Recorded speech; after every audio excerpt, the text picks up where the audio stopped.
प्यारे बच्चों, class 8th की साइंस की क्लास में आप सभी का स्वागत है। बच्चों, हम पढ़ रहे थे चैप्टर नंबर 1 विज्ञान एवं तकनीकी के क्षेत्र में नवीनतम प्रगति। बच्चों, इस चैप्टर को हम लोगों ने स्टार्ट कर लिया था और उसकी पहले की वीडियो क्लासेस में जो है हम लोगों ने पढ़ लिया कि संचार के क्षेत्र में जो है क्या प्रगति हुई है और साथ ही शिक्षा में जो उसके क्षेत्र में क्या प्रगति हुई है ना। और इसके अलावा बच्चों हम लोगों ने जाना था कि जो अंतरिक्ष प्रौद्योगिकी है उसके क्षेत्र में जो है विज्ञान और तकनीकी के कारण क्या प्रगति हुई है। साथ ही बच्चों इसके पहले की वीडियो क्लासेस में हम लोगों ने रक्षा और प्रतिरक्षा के क्षेत्र में जो सुधार हुए हैं, जो खोजें हुई हैं, उसके बारे में भी हम चर्चा कर चुके हैं। ठीक है, अब इसके बाद बच्चों आज चिकित्सा के क्षेत्र में जो है क्या क्या चीज़ें हो चुकी हैं उसके बारे में भी हम लोगों ने इसके पहले की वीडियो क्लासेस में पढ़ लिया है। और कृषि के क्षेत्र में क्या सुधार हुए, कौन कौन से नए यंत्र आए हैं, उसकी चर्चा भी हम पहले की वीडियो क्लासेस में कर चुके हैं। और परिवहन के बारे में भी हम लोगों ने पढ़ लिया था और विनिर्माण के क्षेत्र तक हम लोगों ने कंप्लीट किया था।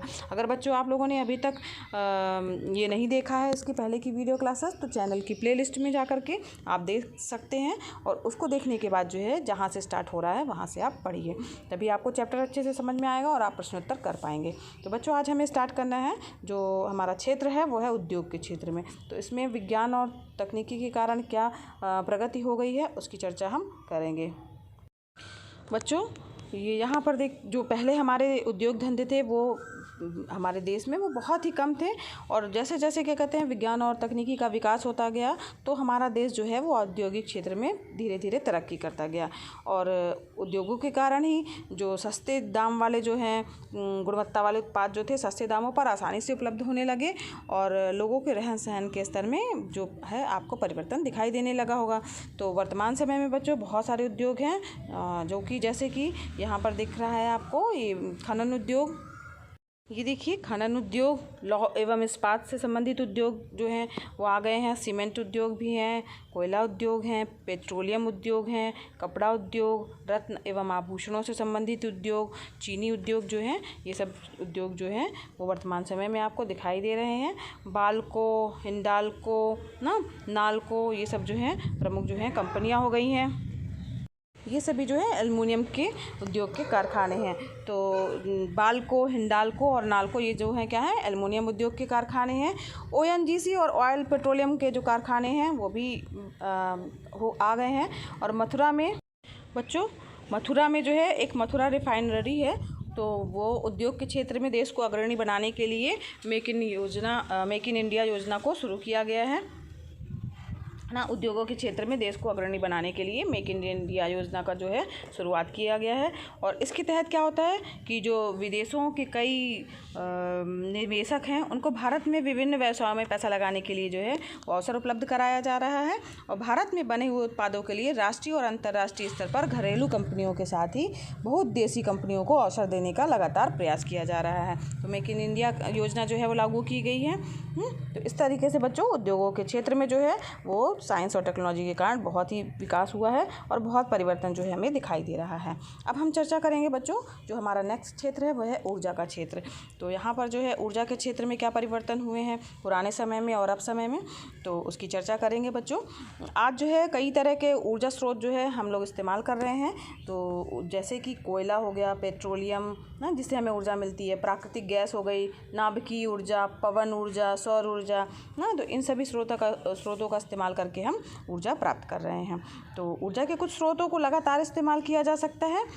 कई ऐसे स्रोत हैं जिनको हम लगातार इस्तेमाल करेंगे या एक निश्चित अवधि के बाद जो है वो पुनः पूर्ति की जा सकती है।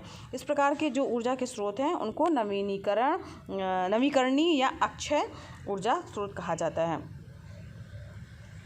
तो इससे क्या निष्कर्ष निकल के आया कि जिनको जो है हम लगातार इस्तेमाल करने के बाद पुनः उसकी पूर्ति कर सकते हैं वो कौन से स्रोत कहलाएंगे, नवीकरणीय या अक्षय ऊर्जा स्रोत कहलाएंगे। बच्चों कुछ ऐसे स्रोत भी हैं जिनकी पुनः पूर्ति नहीं की जा सकती है।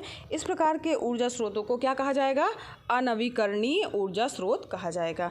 तो वर्तमान समय में अधिकांश जो ऊर्जा है हम अनवीकरणीय स्रोतों से प्राप्त कर सकते हैं और इन स्रोतों जो ऊर्जा के स्रोत हैं उनके भंडार जो हैं वो सीमित हैं और धीरे धीरे करके जो है वो ख़त्म होते जाएंगे और उसमें ज़्यादा समय नहीं लगेगा।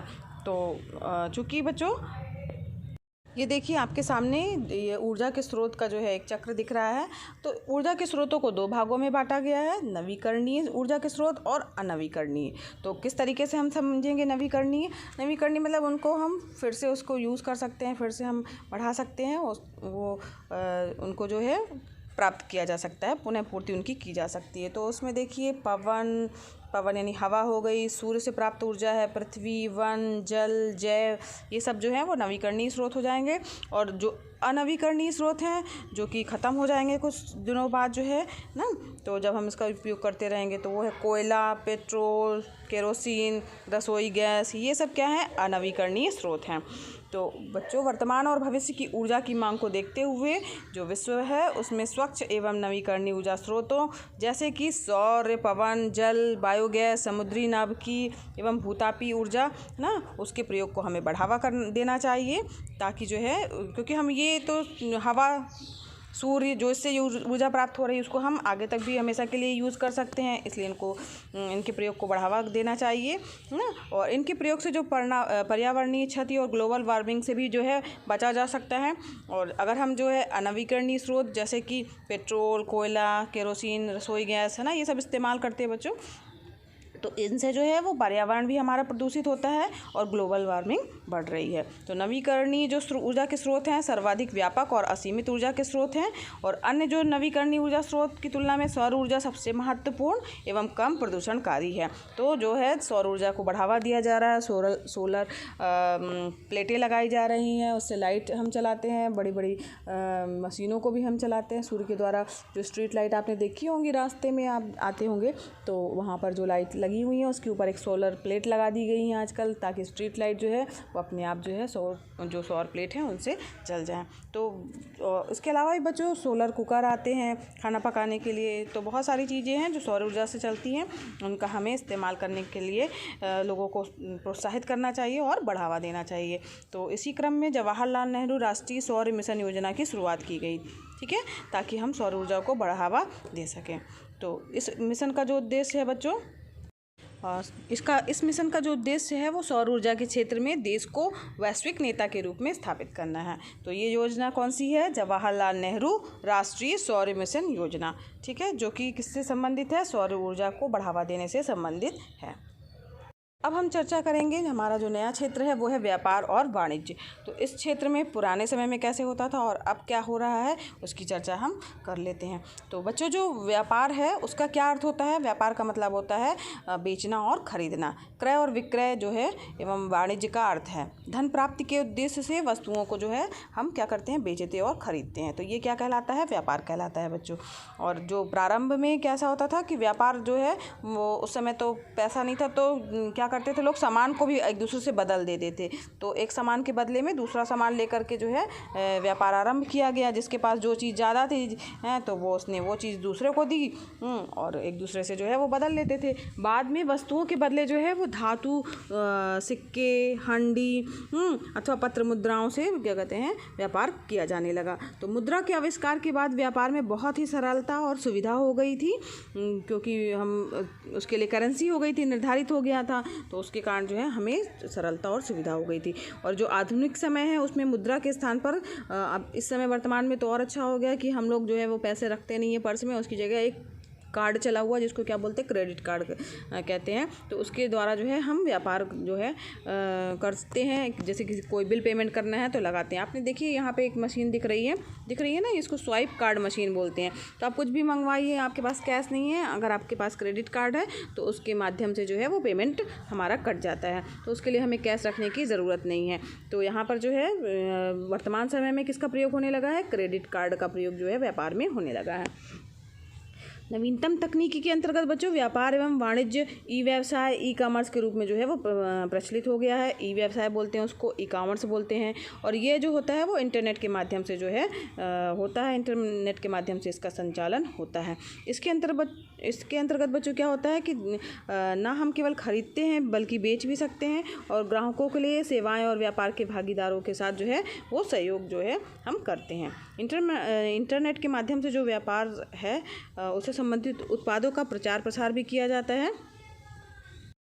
और ई वाणिज्य में मोबाइल कॉमर्स हो गया ना, इलेक्ट्रॉनिक धन हस्तांतरण हो गया, आपूर्ति श्रृंखला प्रबंधन, इंटरनेट विपणन और ऑनलाइन लेन देन प्रसंस्करण, सूची प्रबंधन प्रणाली ना आदि जो हैं वो प्रौद्योगिक सेवाएं जो हैं वो आ गई हैं। फ्लिपकार्ट आपने देखा होगा, फ्लिपकार्ट से लोग मंगवाते हैं सामान, स्नैपडील से मंगवाते हैं, अमेजन से मंगवाते हैं ना। ये ऐसी कई जो हैं वो क्या है, ई कॉमर्स कंपनियां आ गई हैं जो कि हम आम जीवन में आजकल बहुत ही प्रचलित हो गई हैं और अच्छा व्यवसाय कर रही हैं। इनके माध्यम से हम सामान मंगवाते हैं। आप लोगों ने भी मंगवाया होगा, आपके जो और आस पड़ोस के लोग हैं वो भी मंगवाते होंगे। तो ये सब जो है ई कॉमर्स कंपनियां हैं जिसके माध्यम से हम व्यापार कर रहे हैं, हम सामान खरीदते हैं उन कंपनियों से, और ऑनलाइन जो कि इंटरनेट के माध्यम से संभव है। तो ये था बच्चों व्यापार और वाणिज्य, जो कि हमारा पहले समय में कैसा था और अब हम किस तरीके से व्यवसाय कर सकते हैं उसके बारे में चर्चा थी। अब हम नेक्स्ट जो क्षेत्र है वो है हमारा ई गवर्नेंस क्षेत्र। इसमें जो है क्या विकास हुआ है उसकी चर्चा कर लेते हैं। तो सरकार की आम नागरिकों के लिए उपलब्ध सुविधाओं को इंटरनेट के माध्यम से उपलब्ध कराना ही क्या कहलाता है, ई गवर्नेंस या ई शासन कहलाता है। सरकार की आम नागरिकों के लिए उपलब्ध सुविधाओं को इंटरनेट के माध्यम से उपलब्ध कराना जो है वो ई गवर्नेंस या ई शासन कहलाता है। बच्चों इसके अंतर्गत क्या होता है कि शासकीय सेवाएं और जो सूचनाएं हैं वो क्या होती हैं, ऑनलाइन उपलब्ध होती हैं। यह अच्छे शासन का पर्याय बनता जा रहा है।